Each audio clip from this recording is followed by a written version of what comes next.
todos, muchísimas gracias por llegar hasta aquí. Hoy vamos a iniciar con el segundo capítulo de este interesante libro, La batalla cultural de Agustín Laje, así que siga que ya vamos a empezar.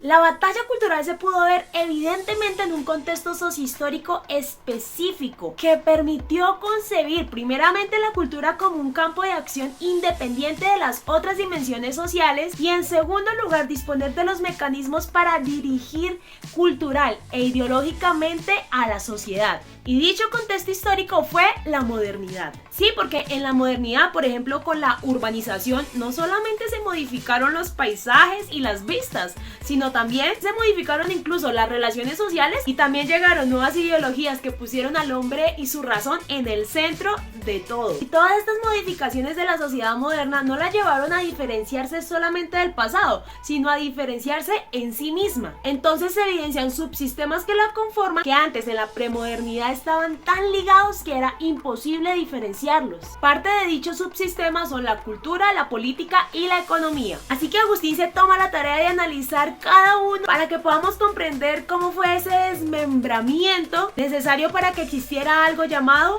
batalla cultural. Hoy entonces estaremos hablando de la secularización cultural. Para esto Agustín nos va a mostrar cómo la cultura se ha ido desarrollando a través de los distintos periodos de tiempo. Así que iniciemos. La sociedad premoderna estaba articulada por una visión mágica o religiosa del mundo. Es que el conocimiento en la sociedad premoderna estaba ligada al conocimiento de Dios o de los dioses y de cómo las acciones de los dioses o divinidades podían afectar la existencia humana. Pues por eso en la sociedad premoderna los que tenían el conocimiento eran aquellos que se dedicaban pues a estos asuntos sobrenaturales, ya que ese es el conocimiento de Dios, de los dioses o de las divinidades que encontraban la llavecita para poder comprender quiénes somos, por qué existimos, qué debemos hacer, qué nos espera después, etc. Entonces estas personas, según sus conocimientos de las divinidades, de los dioses, de Dios, indicaban las condiciones de la producción y la cohesión social. Por ejemplo, en Egipto el sistema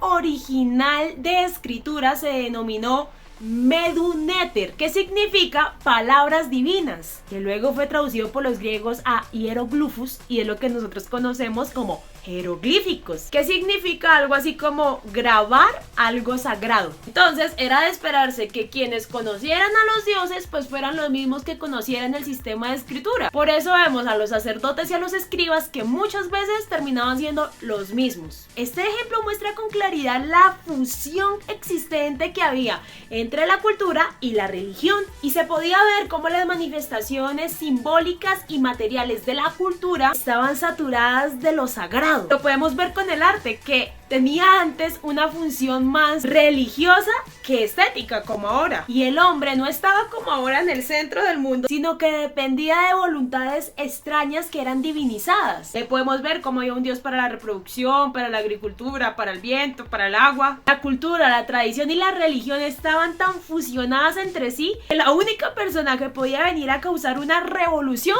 era el profeta. Sí, cuando el profeta tenía una revelación divina e iba a decirla, esto causaba definitivamente un cambio en la religión y por ende un cambio en la cultura de ese pueblo. Otro ejemplo, los fariseos, los saduceos, los esenios disputaban acerca de la Torá, pero no simplemente por motivos religiosos, sino porque ellos sabían que depende de la interpretación que le dieran a la Torá, esto sería lo que marcaría el orden jurídico y político de su sociedad. Incluso más adelante el propio Pitágoras formó una comunidad religiosa donde se vio afectada directamente su cultura porque decidieron prohibir el consumo de la carne para evitar toda posibilidad de estar comiendo algún animal que pudiera tener un alma humana.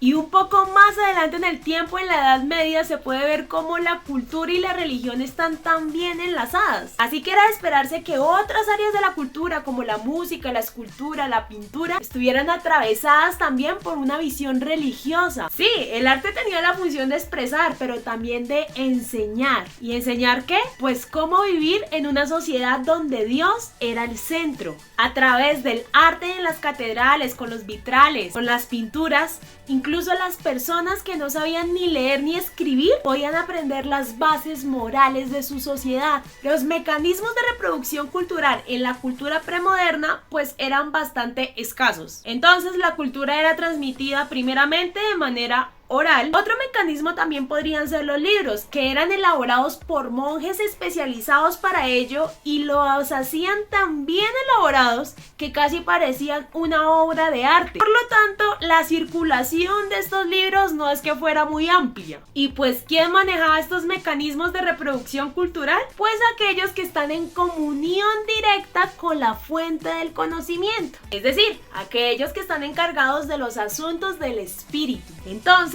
el dominio de la cultura no es otra cosa que el dominio del espíritu, y quienes naturalmente dominan este terreno son los eruditos de la religión. Así que, queriendo que la ciencia de las escrituras no quedara limitada solamente a ellos, sino que pudieran enseñar a beberlas, nacen las universidades, que se convirtieron en el lugar donde se repartía el conocimiento de una manera organizada. Y vemos cómo los profesores son necesariamente los hombres de la iglesia, y en buena parte pues son pertenecientes al orden religioso. Las asambleas universitarias acostumbraban a reunirse en iglesias o en conventos, y los universitarios, además de sus estudios, debían cumplir con oficios religiosos. La universidad en definitiva era una creación de la iglesia, y por ser una creación de la iglesia, a ella debía servir. Entonces aquí lo podemos ver nuevamente, que en las sociedades premodernas términos como cultura y religión formaban una unidad tal que casi podrían pasar por términos equivalentes. Bueno, aquí Agustín nos aclara que la educación formal de las sociedades premodernas no se limitaba pues solamente a la universidad, sino que esta sí representaba su más alto nivel de enseñanza. Pero pues por debajo de la universidad también las iglesias contaban con colegios anexos a la parroquia. Y no era si querían, era una obligación de cada parroquia tener su colegio, donde se enseñaba a leer, escribir, contar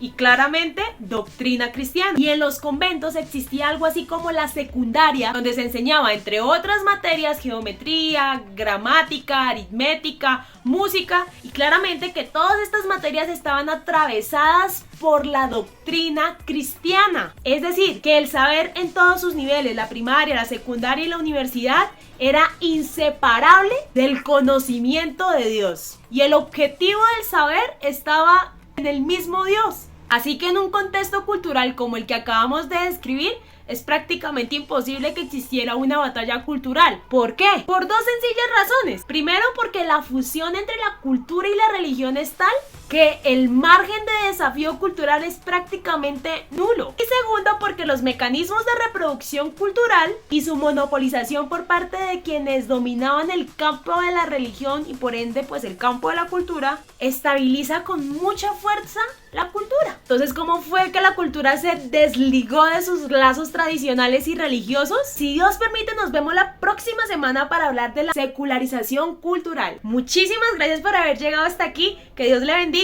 ¡Chao!